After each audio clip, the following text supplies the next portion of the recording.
This is SP51, The World Tomorrow with Herbert W. Armstrong. The date is March 7th, 1983. Ambassador Television Production, Media Services for the Worldwide Church of God. Copyright 1983.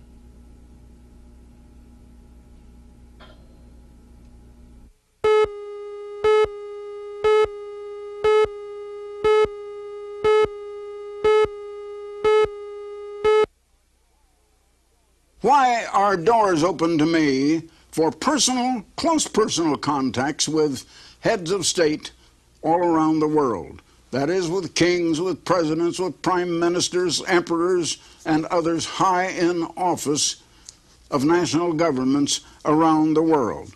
Now, just recently, I've returned from another Far Eastern trip when I visited four nations on this trip: the Philippines, Thailand, Hong Kong, and Japan.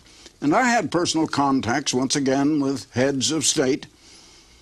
But I am a minister of the gospel of Jesus Christ. Now, why should I have such contacts? What does that have to do with the gospel?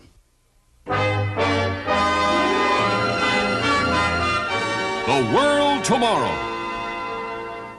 The Worldwide Church of God presents The World Tomorrow with Herbert W. Armstrong.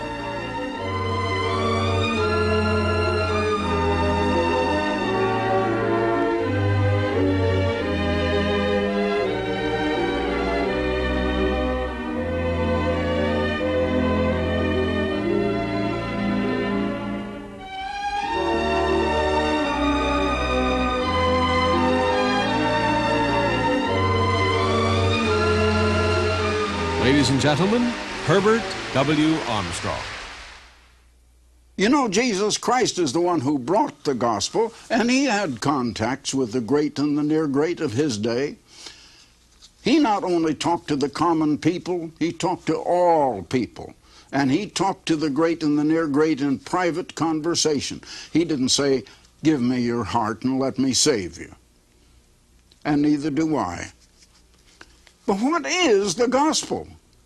The word gospel means good news. Jesus was a newscaster. He came bringing news, and he brought good news, but it was not news that already had happened. The news you read in the newspapers and that you see on newscasts today is news that already has happened. You might call it olds instead of news because it's not new any longer, it's already happened. And it's nearly all bad news. The news of this world is bad. Jesus came bringing the news of another world, good news, and it was an announcement of a world to come. Now, this world is not God's world. Did you think it was? You better think again. This world is not God's world. Jesus came proclaiming the good news of a world that will be God's world. A world to come, and it will be God's world, and he came to start that world. Jesus didn't come to reform the world, he came to start another world. Adam started a world that has developed on the principle of get, and this whole society, it is not God's society. Governments, society, education, whatever you have, all of the institutions that make up this civilization and this modern society, this civilization, it is not God's civilization, it's not God's way. Jesus came to start a world that will be God's way. As this world was started through the one man Adam, so the world to come was started with the one man Jesus Christ, often called the second Adam. The second Adam was the divine Adam, Jesus Christ in the human flesh. Jesus was born to be a king, but not of this world, the king of the world to come, that will be God's world, a world to come. And he taught his disciples that way of life. He called them out of this world, to be separate from this world, in the sense that they would live as the first Adam should have lived, but didn't. To live in the way that the second Adam, Jesus Christ, did live. Now, he talked to the great and the near great, as I said, And he sent his disciples when they became apostles, after he had taught them for 3.5 years, he sent them out on the Great Commission to do two things. To give them the good news of the world that is coming. Now that's just an announcement. To give that announcement of what is coming. Not necessarily to convert them, because Jesus said, and most of you have never known this, it's in John 6:44 in your Bible, John 6, verse 44. No man can come to me, Jesus said, except the Father which sent me draws him. Now the time is coming when everybody is going to be called, but that time has not come yet. Jesus went and said, teach this good news, teach this right way of living, and give this announcement of the good news of the world to come. That's what I do. I do the same thing that Christ came to do. I do the same thing he commissioned his apostles to do. And I am his apostle today. And I do go and teach the good news of the coming kingdom of God, God's world, a world of peace and happiness, when the whole world will blossom forth in peace and joy and happiness and great production and plenty and comfort and eternal life, which we do not have now. Now, the original apostles did go out proclaiming that way, and I do the same today. On a recent 25,000-mile Asian speaking tour, Mr. Armstrong visited heads of state and addressed Plain Truth subscribers in the Philippines, Thailand, Hong Kong, and Japan. First stop was Manila, capital city of the Philippines. Upon arrival at the Manila International Airport, Mr. Armstrong was welcomed by Regional Director Guy Ames and staff members from the Philippine office. An official police motorcycle escort was provided to lead Mr. Armstrong's party through the busy streets of Manila. After several private meetings with government officials, Mr. Armstrong was scheduled to speak at the Manila Midtown Hotel. Several thousand Plain Truth subscribers and Worldwide Church of God members had traveled from all parts of the Philippines to attend the lecture. A standing room only crowd filled the grand ballroom. Mr. Armstrong warned the audience of the severe crisis confronting all nations today, as they once again stand on the brink of world war. General MacArthur delivered one of the great speeches of recent world history. He said, men since the beginning of time have sought peace. Various methods through the ages have been attempted. Military alliances, balances of power, leagues of nations, all have failed, leaving the only path to be by the way of the crucible of war. The utter destructiveness of war now blots out this alternative. We have had our last chance. Armageddon will be at the door. The problem basically is theological. It must be of the Spirit if we are to save the flesh. Those are the words of General MacArthur, and they never were more appropriate, they never were more true than they are at this minute. Now, several years have gone by. Conditions have worsened. They have not gotten better. The United Nations was going to bring us peace. World War II was the war that was to end wars. World War I was the war that was to end wars. None of them ever ended war. None of them ever will. Mr. Armstrong showed that mankind does not know the way to peace. Then, through the pages of the Bible, he revealed how God would put an end to all wars and bring peace to the world at last. It's time we wake up. It's time we get our eyes open. We have lost God. We have forgotten God. And God is going to step in. Satan is ruling this dark world, and it's an unhappy world. And Armageddon is going to be here in the end of the world, and Christ is coming as the King of Kings and the Lord of Lords.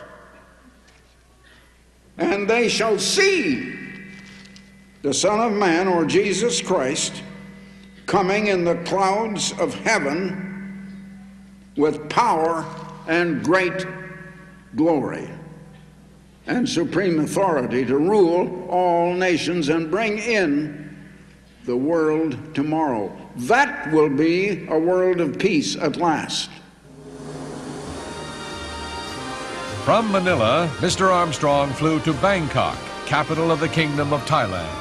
He was met at Don Muang International Airport by Ambassador College representatives and several Thai dignitaries, including Abbot Pratep Sapon, president of the Wat Thai Buddhist Temple in Los Angeles and a leading religious figure in Thailand and the United States.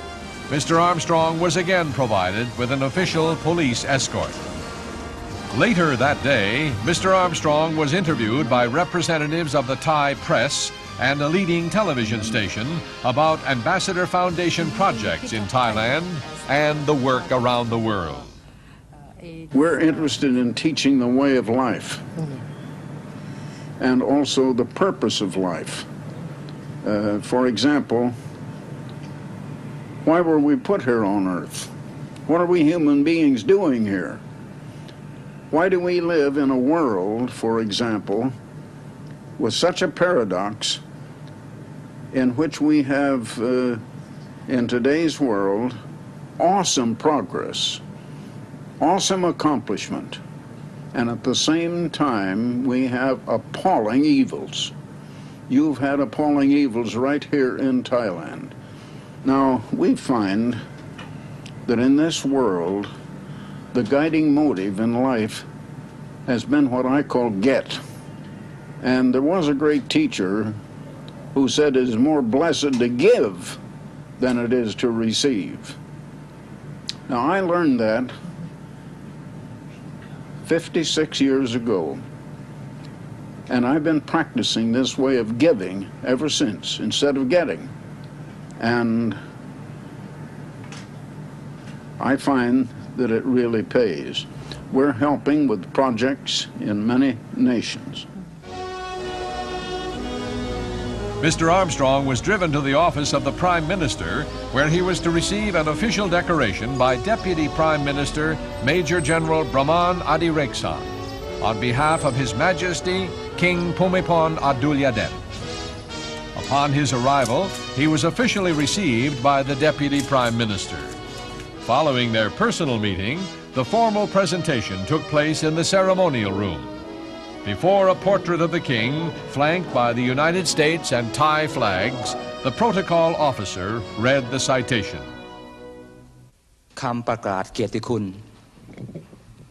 นาย Herbert W. Armstrong ประมุขคริสตศาสนาลัทธิ Worldwide Church of God อธิการบดีมหาวิทยาลัย Mr. Herbert W. Armstrong, the Pastor General of the Worldwide Church of God, Chairman and founder of Ambassador College and Ambassador Foundation, is a person of high distinction and has rendered most benevolent services to the people and the government of Thailand. In recognition of these valuable services, His Majesty the King, at the recommendation of the Royal Thai government, has been pleased to bestow the most noble order of the Crown of Thailand upon Mr. Herbert Armstrong. May Mr. Herbert W. Armstrong be blessed with every success, happiness, and prosperity. Mr. Armstrong was then presented with the official insignia of a commander of the most noble order of the Crown of Thailand and a commemorative plaque. He responded with a toast to His Majesty the King. Now may I propose a toast to His Majesty the King, who has so faithfully and diligently pursued his commitment that he made in his coronation at 1950, where he said, "We shall reign with righteousness for the happiness and the welfare of the Thai people." He has loved his people and has served them admirably all these many years. I propose a toast to His Majesty. The next day, Mr. Armstrong once again paid a personal visit to His Majesty King Bhumibol at the Royal Palace. During the visit, Mr. Armstrong discussed the Ambassador Foundation's ongoing participation in educational projects in Thailand. The following day, at a congratulatory luncheon at Bangkok's Montien Hotel, Mr. Armstrong received further recognition from his friends in Thailand. First, Police General Chumpon Lohachala presented a plaque on behalf of Abbot Pratep Sopon in appreciation of Mr. Armstrong's assistance to the Bangkok Bicentennial School. And secondly, an official from the Ministry of the Interior presented Mr. Armstrong with a plaque in recognition of Ambassador College's educational project to Indo-Chinese refugees in Thailand. Next stop on Mr. Armstrong's Asian itinerary was Hong Kong, the teeming manufacturing city and duty-free port on the edge of China. Here, he addressed a meeting of Plain Truth subscribers, reminding them why, in spite of great material progress, man cannot find the way to lasting peace. But God has a government, and that government is a way of living. It's the way that God and the Word lived, and that is the way of outgoing love for one another and the way of cooperation and helping and serving. Each trying to help the other and to cooperate. And if you do that, you'll have peace. We don't live that way in the world. That's why we're having trouble. From Hong Kong, Mr. Armstrong was asked to return to Manila for a special ceremony arranged by the Philippine government. The day after his arrival, he had a personal meeting with President Marcos. Mr. Armstrong has met with the president many times in the last 12 years. After the meeting, the president escorted Mr. Armstrong through the spacious receiving area into the red-carpeted ceremonial hall. President Ferdinand Marcos opened the ceremony by calling forward the honor guards carrying the national flags of both the United States and the Republic of the Philippines.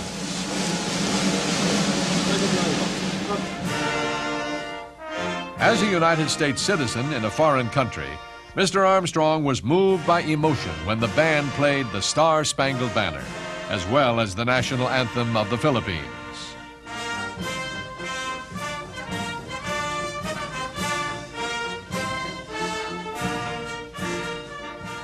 Following the playing of the anthems, the presidential citation was read by the acting Minister of Foreign Affairs.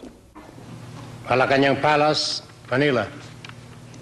The Presidential Merit Medal is hereby conferred upon Dr. Herbert W. Armstrong, citation, for his consistent articulation of the positive values that invest a truly human existence, for his comprehensive education and media network he built to disseminate these values worldwide to reach every race and religion, for his generous contributions to the advancement of community programs that train the underprivileged for a life of productive self-reliance, for his moral presence and compelling influence in moving people toward the creation of a just and peaceful world order, for his kinship with the Filipino spirit and his keen understanding of the country's collective resolve to promote peace, justice, and progress, for his being a citizen of the world and thus belonging to every country, including the Philippines, whose national life he has enhanced in many meaningful ways.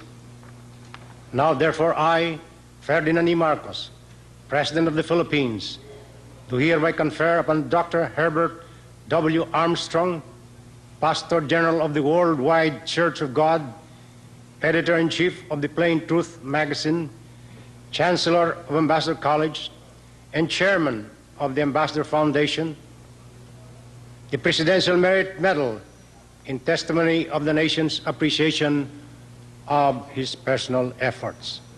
Done in the city of Manila this 10th day of February in the Riero Road, 1983. Signed, Ferdinand E. Marcos, President of the Philippines. President Marcos then decorated Mr. Armstrong with a Presidential Merit Medal and presented him with a parchment scroll of the citation.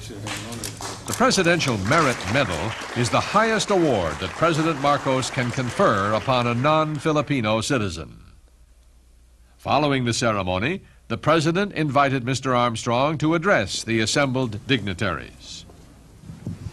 I would just like to say it's been a pleasure to have helped here in the Philippines for the last, I believe, 12 years now, and for the work that your president has done for his country, and for having had the opportunity to have helped somewhat in it, and also toward world peace, because I have been an ambassador without portfolio for world peace, and I hope we shall be able to have peace among all nations. I'm so glad to see here the stars and stripes with your national flag as a symbol of peace between our nations. Thank you so much.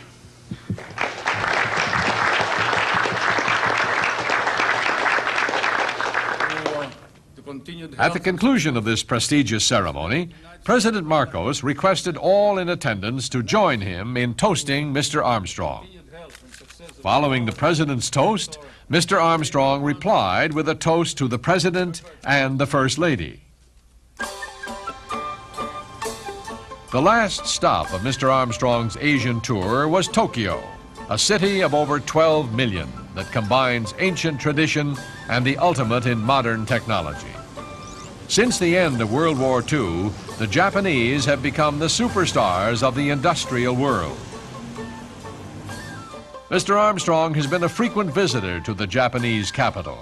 He has a long-standing friendship with Prince Mikasa, the brother of Emperor Hirohito, and several leading members of the Diet have called themselves his Japanese sons. Mr. Armstrong's first appointment was at the Middle Eastern Culture Center. Mr. Armstrong joined Prince Mikasa and Dr. Joseph Aviram, director of the Institute of Archaeology at the Hebrew University, in presenting to the museum several artifacts from ancient Israel. The museum has an extensive library and a growing collection of artifacts from ancient Egypt, Mesopotamia, and Persia. Mr. Armstrong's mutual friendships with Japan and Israel have made it possible for him to assist the Prince in adding to the museum's collection several fine examples of ancient Israelite pottery. In appreciation, the Prince presented Mr. Armstrong with a commemorative plaque and conferred on him honorary membership to the Middle Eastern Culture Center.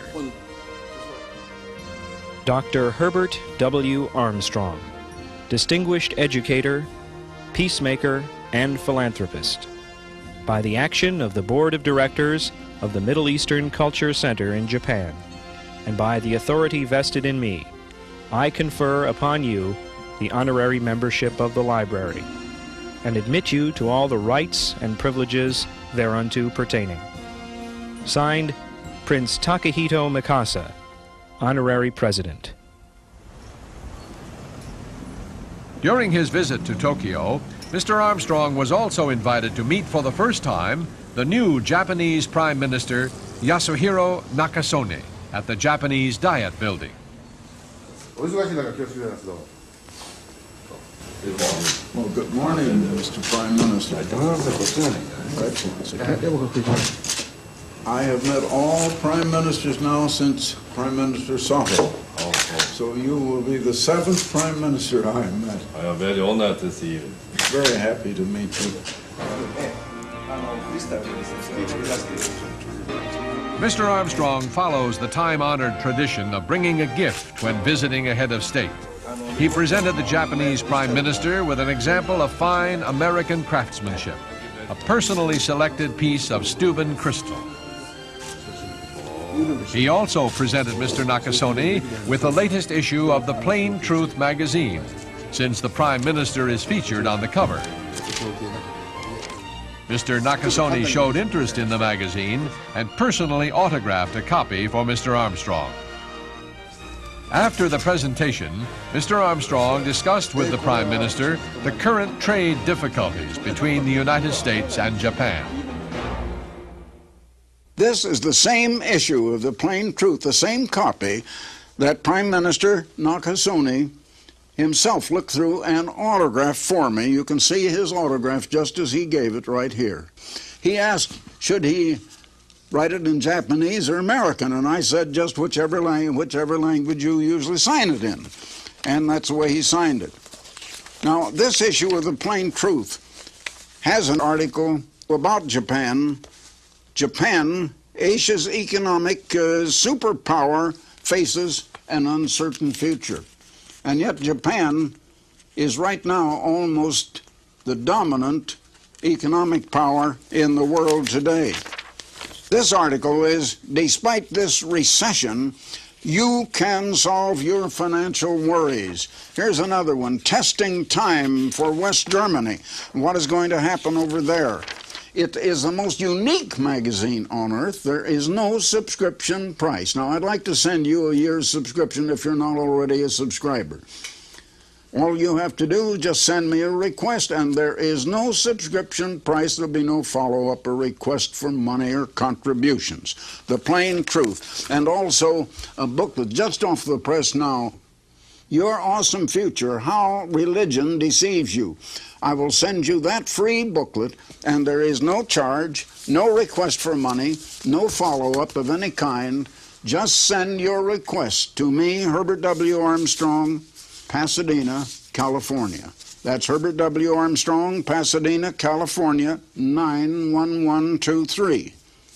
Or just go to the telephone, that's much quicker, and you call 800-423-4444. A free call, no charge, 800-423-4444. But if you live in California, Hawaii, or Alaska, then you call collect area code 213.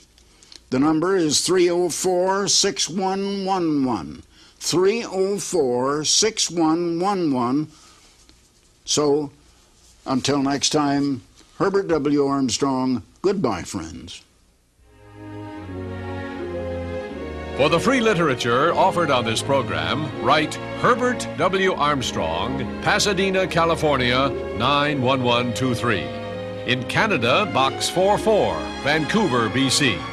Or in the continental United States, you may call this toll-free number, 800-423-4444. In California, Alaska, and Hawaii, call collect 213-304-6111. If the lines are busy, please try again. The preceding program and all literature were produced and sponsored by the Worldwide Church of God.